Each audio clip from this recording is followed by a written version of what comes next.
नमस्कार दोस्तों, स्वागत है आपका हमारे official YouTube channel GS by Neeraj sir में। कैसे हैं आप सब? मैं उम्मीद करता हूं स्वस्थ होंगे, मस्त होंगे, अपनी तैयारी में व्यस्त होंगे। बट आज की जो क्लास है ये नंदलाल बोस से संबंधित क्लास है। इससे पहले हम लोगों ने सभी को पढ़ा, जिसमें आपने देखा होगा गगनेन्द्र नाथ ठाकुर को पढ़ा था, जिनकी महत्वपूर्ण पुस्तकें हैं और मूल रूप से संपूर्ण चित्रण हैं। जैसे डिपार्चर ऑफ चैतन्य था, बिंद राजकुमारी था। पुस्तकों की अगर बात करें तो अद्वैतलोक था। ये सब डाटा हमने देखा था। जोड़ा साकू में इनका जन्म होता है कोलकाता में 1867 में।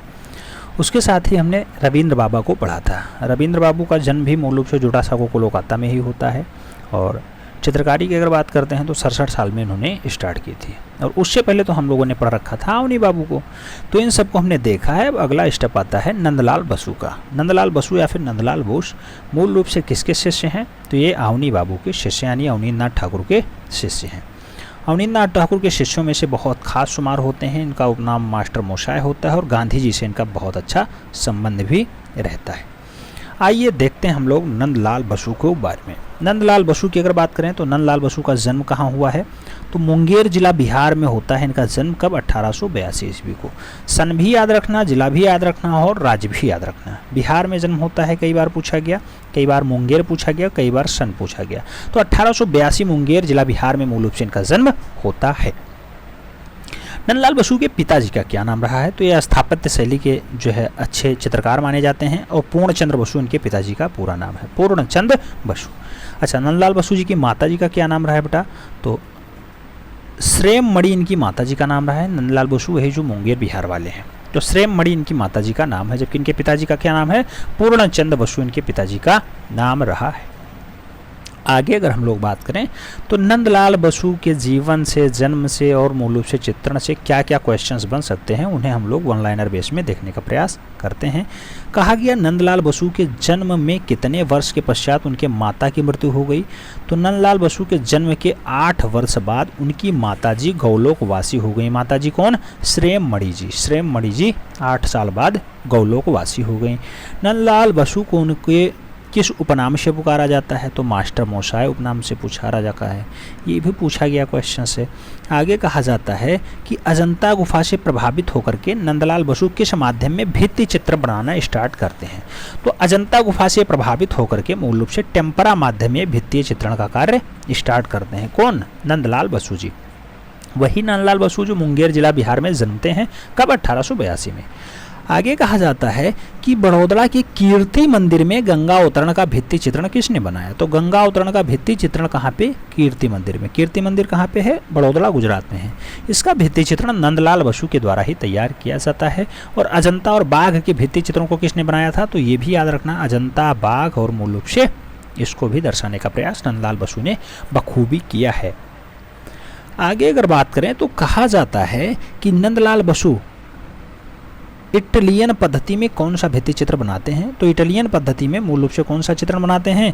दूल्हे की सवारी। दूल्हे की सवारी इटालियन पद्धति में नंदलाल बसु के द्वारा ही तैयार किया जाता है। ये भी डाटा इंपॉर्टेंट है, याद रखना होगा। आगे कहा जाता है नंदलाल बसु 15 फीट का पांडव का हिमालय अवरोहण चित्र का पद्धति में बनाते हैं बेटा। तो टंच पद्धति में बनाते हैं। मैं आपको बता दूं कि नंदलाल बसु टेम्परम बनाए हैं, जल में बनाए हैं, स्याह में बनाए, रंगीन कलम में बनाए, माउंट बोर्ड में बनाए, पेंसिल में बनाए, लिस्कोनम बनाए, वास पद्धति में बनाए, ड्राइंग पॉइंट पद्धति में बनाए। हर एक टाइप के ये सिद्धहस्त कलाकार माने जाते हैं। तो इतने माध्यमों में इन्होंने चित्रण का कार्य किया है। तो टंच पद्धति में मूल रूप से हिमालयन आरोहण को दर्शाया है। कब? 15 फीट ऊंचा पांडवों का चित्र। याद रखना है, डाटा इंपॉर्टेंट है। आगे कहा जाता है नंदलाल बसु की प्रारंभिक शिक्षा किस क्रांतिकारी स्कूल से हुई है? तो खुदीराम बोस के साथ साथ इनकी शिक्षा होती है। तो क्रांतिकारी के स्कूल से हुआ है। खुदीराम बोस के स्कूल से मूल रूप से नंदलाल बसु ने शिक्षा ग्रहण की है।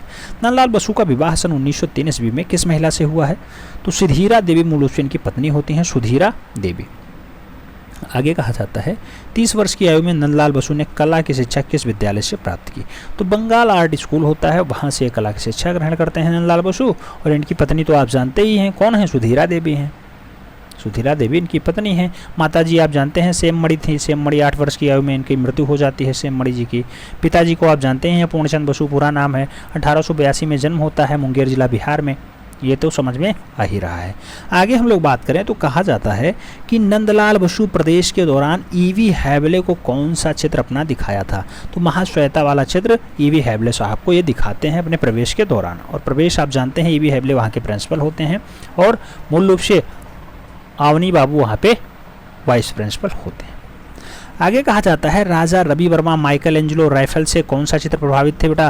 तो राजा रवि वर्मा के, माइकल एंजेलो के और राइफले के मूल रूप से चित्रों को देख करके नंदलाल बोस ज़्यादा प्रभावित रहे हैं, नंदलाल बसु ज़्यादा प्रभावित रहे हैं।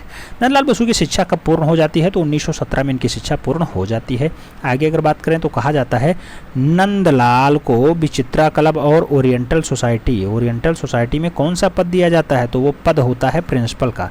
तो विचित्रा क्लब और ओरिएंटल सोसाइटी में मूल रूप से प्रिंसिपल के रूप में नवाजे जाते हैं नंदलाल बसु, याद रखना है।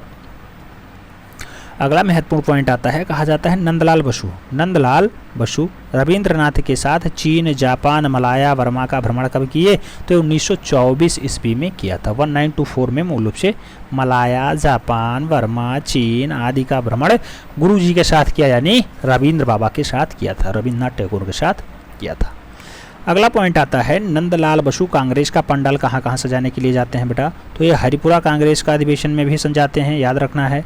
फौजपुर कांग्रेस के अधिवेशन को भी सजाते हैं और साथ में लखनऊ कांग्रेस के अधिवेशन को भी सजाते हैं। तो कांग्रेस के पंडाल को ये सजाने के लिए जाते हैं लखनऊ, फौजपुर और हरिपुर। ये तीनों जगह के कांग्रेस जो है अधिवेशन जब करवाती थी तो उसके पंडाल को सजाए हैं, याद रखना, क्वेश्चन पूछा जा चुका है। अगला महत्वपूर्ण पॉइंट आता है कि नंदलाल बसु ने गांधी जी की दांडी यात्रा नामक चित्र कब बनाया। तो 1930 में, यानी 1930 ईस्वी में गांधी जी की दांडी यात्रा का चित्रण भी नंदलाल बसु के द्वारा ही किया जाता है। अगला बहुत ही महत्वपूर्ण पॉइंट आ गया बेटा, कहा जाता है कि भारतीय संविधान का चित्रण कौन सी भारतीय चित्रकारी ने किया है। तो भारतीय संविधान का चित्रण मूल रूप से नंदलाल बसु के द्वारा ही किया जाता है। नंदलाल बसु भारतीय संविधान का चित्रण बखूबी करते हैं। शिवसिद्ध चित्रकार अवनींद्रनाथ की किस शिष्यों को कहा जाता है। तो शिवसिद्ध चित्रकार मूल रूप से नंदलाल बसु को ही उपमा दिया जाता है। आगे कहा जाता है कांग्रेस के पंडाल को सजाने के लिए किस माध्यम से बने चित्रों को नंदलाल बसु लगाया करते थे। तो पोस्टर चित्रों को मूल रूप से कांग्रेस के पंडालों में सजाने के लिए लगाते थे। पोस्टर चित्रण, याद रखना, पोस्टर चित्रण को लगाया करते थे। कहाँ कहाँ पे, हरिपुरा और फौजपुर के साथ साथ लखनऊ वाले अधिवेशन में मूल रूप से इन्होंने पंडालों को सजाया है। आगे अगर बात करते हैं तो कहा जाता है कि मुगल शैली, राजस्थानी शैली, पहाड़ी शैली को किसने चित्रित किया था। तो मुगल शैली, राजस्थानी शैली और पहाड़ी शैली को किसने चित्रित किया है बेटा। तो ये नंदलाल बसु के द्वारा ही चित्रित किया जाता है। नंदलाल बसु के द्वारा ही चित्रित किया जाता है। नंदलाल बसु से अगर ये पूछा जाए लगभग कितने चित्र इन्होंने बनाए, तो कहा जाता है कई जगह 1000, कई जगह 10,000, कई जगह 5,000, लेकिन इन्होंने चित्रण लगभग 10,000 चित्रों का किया है, उसमें कोई डाउट्स नहीं है। स्मरणीय बिंदु में अगर बात करें तो बेटा कहा जाता है कि नंदलाल बसु ने चित्र बनाने का माध्यम कौन कौन सा चुना है। तो ड्राई पॉइंट भी है, रंगीन कमल भी है, स्याही भी है, जल रंग भी है, टेम्परा विधि भी है, वास पद्धति भी है, लिनोकट भी है, पेंसिल भी है, माउंट बोर्ड भी है। इस सारी पद्धतियों में मूल रूप से सारे माध्यमों में इन्होंने चित्रण का कार्य किया है, तभी जाके 10,000 चित्र इन्होंने बनाए हैं अपने जीवन काल में। आगे अगर बात करें तो कहा जाता है कि नंदलाल बसु के चित्रों की संख्या लगभग कितनी रही, हमने स्टार्टिंग में ही बताया, लगभग 10,000 चित्र ये बना चुके हैं। नंदलाल बसु ने सती नामक चित्र किस वर्ष बनाया था। सती नामक चित्र मूल रूप से 1907 के आसपास बनाते हैं। 1907 में सती नामक चित्र बनाने का काम करते हैं। आप जानते हैं 1903 में इनका शादी होता है, 1903 में इनकी शादी होती है। किससे होती है, तो इनकी शादी आप जानते हैं कि सुधीरा देवी से होती है, सुधीरा देवी से इनकी शादी होती है 1903 में। 1907 में सती नामक चित्र बना देते हैं। आगे बात करें तो कहा जाता है कि नंदलाल बसु ने चिता पर पढ़ती स्त्री और सती का देहत्याग किस सन में बनाया। तो चिता पर पढ़ती स्त्री और सती का देहत्याग मूल रूप से 1908 सन में बनाते हैं। ये 1908 के आसपास ऐसा दृश्य भी बना देते हैं, ऐसा चित्र भी उकेर देते हैं। आगे अगर कहा जाए तो पूछा जाता है कि Indian society of oriental art की ओर से नंदलाल बसु को कितने रुपए का पुरस्कार से सम्मानित किया गया था। तो 500 रुपये का पुरस्कार इन्हें 1908 ईस्वी के आसपास दिया जाता है। 1908 के आसपास 500 रुपये से इन्हें एक जो है पुरस्कार मिलता है, किससे, Indian society of oriental art से। ये भी क्वेश्चंस बन चुका है, याद रखना होगा। सती का देहत्याग कब बनाया, 1908 में बनाया। चिता पे पढ़ती स्त्री या फिर चिंता पे पड़ती स्त्री कहाँ बनाया? 1908 में ही बनाया। आगे अगर बात करें तो कहा जाता है कि नंदलाल बसु को रविंद्र भारती विश्वविद्यालय द्वारा 1958 ईस्वी में कौन सी उपाधि दी जाती है? तो 1958 में नंदलाल बसु को डिलीट की उपाधि दी जाती है। डिलीट की उपाधि प्राप्त करते हैं। डिलीट याद रखना, डाटा इंपॉर्टेंट है। आगे अगर बात करें तो कहा जाता है नंदलाल बसु को कलकत्ता विश्वविद्यालय द्वारा सन 1957 ईस्वी में कौन सी उपाधि मिलती है? तो 1957 ईस्वी में कलकत्ता विश्वविद्यालय दे देता है, डिलीट की ही उपाधि देता है, डिलीट की ही उपाधि वो भी देता है। और इससे पहले कौन दिया है? तो 1957 में ये, 1958 में 1 साल बाद विश्व भारती दे देता है, रविंद्र विश्व भारती भी दे देता है डिलीट की उपाधि। आगे अगर बात करें तो काशी हिंदू विश्वविद्यालय द्वारा यानी BHU द्वारा 1950 ईस्वी में नंदलाल बसु को कौन सी उपाधि मिलती है? तो डिलीट की उपाधि BHU भी देता है 1950 में ही। और आगे अगर बात करें तो विश्व भारती विश्वविद्यालय ने शैक्षिक जगत के सर्वोच्च पुरस्कार नंदलाल बसु को कौन से उत्तम देता है बेटा? तो सबसे बढ़िया सर्वोत्तम पुरस्कार कब देता है? 1952 में। कौन देता है? विश्व भारती विश्वविद्यालय के द्वारा शैक्षिक जगत का सबसे उत्कृष्ट पुरस्कार से नवाजता है इन्हें। आगे कहा जाता है भारत सरकार ने नंदलाल बसु को पद्म भूषण से कब सम्मानित किया? बेटा पद्म विभूषण से इन्हें 1954 में सम्मानित किया जाता है। पद्म विभूषण पाने वाले व्यक्ति हो जाते हैं 1954 में इन्हें पद्म विभूषण भी मिल जाता है। अगला महत्वपूर्ण काम इनका होता है कि 1909 ईस्वी में चयनिका काव्य संग्रह के लिए चित्र कौन बनाता है? तो चयनिका काव्य संग्रह के लिए नंदलाल बसु मूल रूप से 1908 के आसपास चित्र भी बना देते हैं। 1908 के आसपास चित्रण का काम जो है कर देते हैं। 1908 के आसपास इन्होंने एक चित्र और बनाया था। कौन सा? आप जानते हैं 1908 के आसपास इन्होंने एक चित्र और बनाया था, बहुत महत्वपूर्ण चित्र था। सती का देह त्याग और चिता पर पड़ती स्त्री, ये दोनों चित्रण भी 1908 के आसपास हुए थे। 1908 में हुआ था। 1909 में इन्हें मूल रूप से काव्य संग्रह के लिए कौन सा चित्र बनाया? तो चयनिका काव्य संग्रह के लिए नंदलाल बसु ने चित्र बनाया था। आगे नंदलाल बसु दक्षिण भारत भ्रमण के पश्चात कौन सा चित्र बनाते हैं? तो कर्ण का सूर्य पूजन मूल रूप से दक्षिण भारत भ्रमण के दौरान नंदलाल बसु ने चित्रण का कार्य किया है। बहुत इंपॉर्टेंट है, डाटा याद रखना होगा। सर्वोच्च चित्र सती का देह त्याग और शिव का विषपान किसका चित्र है बेटा? तो सर्वोच्च चित्र माना जाता है सती का देह त्याग और शिव का विषपान, मूल रूप से नंदलाल बसु के द्वारा ही बनाया जाता है। तो ये भी आपको डाटा याद रखना होगा। आगे कहा जाता है हरिपुरा मंडल में लगा चित्रों का विषय क्या रहा है? तो हरिपुरा मंडल में लगा चित्रों का जो विषय रहा है भारतीय ग्राम्य जीवन रहा है, भारतीय ग्राम्य जीवन। आगे कहा जाता है नंदलाल बसु ने नटी की पूजा और जलता देवदार नामक भित्ति चित्र कहाँ बनाया था? तो नटी की पूजा और जलता देवदार नामक भित्ति चित्रण कहाँ बनाया? शांति निकेतन कला भवन में बनाया है। शांति निकेतन कला भवन में बनाया है। किसने बनाया? नंदलाल बसु के द्वारा बनाया जाता है। हम लोग नंदलाल बसु को ही पढ़ रहे हैं। आगे कहा जाता है नंदलाल बसु ने पद्मनी, एकलव्य, अहल्यदार, भीम सिंह का चित्रण कब किया था? तो ये 1910 के आसपास करते हैं। 1908 में करते हैं सती का देह त्याग, 1907 में करते हैं मूल रूप से नंदलाल बसु सती नामक चित्र का जो है व्याख्यान करते हैं। 10,000 चित्र इनके ऐसे नहीं कंप्लीट होते हैं, बहुत सारे चित्र बनाए भी हैं। भीम सिंह हो गया, अहल्यदार हो गया, एकलव्य हो गया, पद्मनी हो गया, ये सब चित्रण मूल रूप से किसके हैं? तो सब के सब चित्रण मूल रूप से नंदलाल बसु के हैं। 1910 में ये चित्रण का कार्य इस पे करते हैं, भीम सिंह का चित्र बनाते हैं। आगे अगर बात करें तो कहा जाता है कि नंदलाल बसु ने धनुर्विद्या सिखाते द्रोणाचार्य नामक चित्र कब बनाया? तो 1911 ईस्वी के आसपास ऐसा डाटा नंदलाल बसु के द्वारा तैयार किया जाता है। 1911 यानी हर साल लगभग 3-4 चित्रों का ये काम करते रहे। आगे अगर बात करें तो कहा जाता है नंदलाल बसु ने पार्थ सारथी नामक चित्र कब बनाया? तो पार्थ सारथी नामक जो चित्र है ये 1912 ईस्वी के आसपास बनाते हैं। 1912 के आसपास पार्थ सारथी नामक चित्र कौन बनाता है? नंदलाल बसु ही बनाते हैं। अगला महत्वपूर्ण पॉइंट, नंदलाल बसु ने ऊषा की जल समाधि और शिव का विषपान नामक चित्र कब बनाया? तो ऊषा की जल समाधि और शिव का विषपान नामक चित्र 1913 ईस्वी के आसपास नंदलाल बसु के द्वारा बनाया जाता है। आगे रविन्द्रनाथ टैगोर की पुस्तक गीत वितान छंदिका नामक चित्र किसने बनाया है? तो गीत वितान छायनिका नामक चित्रण नंदलाल बसु के द्वारा बनाया जाता है। रविन्द्रनाथ टैगोर की पुस्तक है गीत वितान छायनिका, उसमें चित्रण का कार्य नंदलाल बसु ने बहुत अच्छे से किया है। आगे कहा जाता है कि इसके चित्रों का रंगीन वृत्त चित्र डॉक्यूमेंट्री फिल्म बनाई जाती है। डॉक्यूमेंट्री फिल्म नंदलाल बसु के चित्रण पे भी बनती है। डॉक्यूमेंट्री फिल्म जो है नंदलाल बसु के चित्रों पे भी बनती है। अगले पॉइंट पे अगर हम लोग बात करें तो कहा जाता है कि किसके चित्रों का रंगीन वृत्त चित्र डॉक्यूमेंट्री फिल्म बनाई गई है। तो बेटा रंगीन वृत्त चित्र फिल्म आप जानते हैं नंदलाल बसु पे ही बनाई जाती है। और निवेदिता की पुस्तक आती है Indian myth of Hindu and बौद्ध का चित्रण किसने किया है। तो Indian myth of Hindu and बौद्ध का चित्रण का कार्य नंदलाल बसु के द्वारा किया जाता है। Indian myth of Hindu and बौद्ध मूल रूप से किसकी पुस्तक है, सिस्टर निवेदिता की पुस्तक मानी जाती है, सिस्टर निवेदिता ने लिखा है।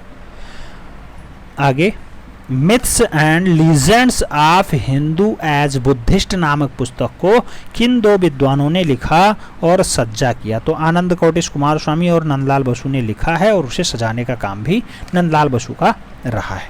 तो याद रखना पुस्तक पूछा जा सकता है, myths and legends of Hindus and Buddhist नामक पुस्तक किन दो विद्वानों ने लिखा है। तो आनंद कोटिश कुमार स्वामी ने लिखा है, आनंद कोटिश कुमार स्वामी के द्वारा लिखा जाता है।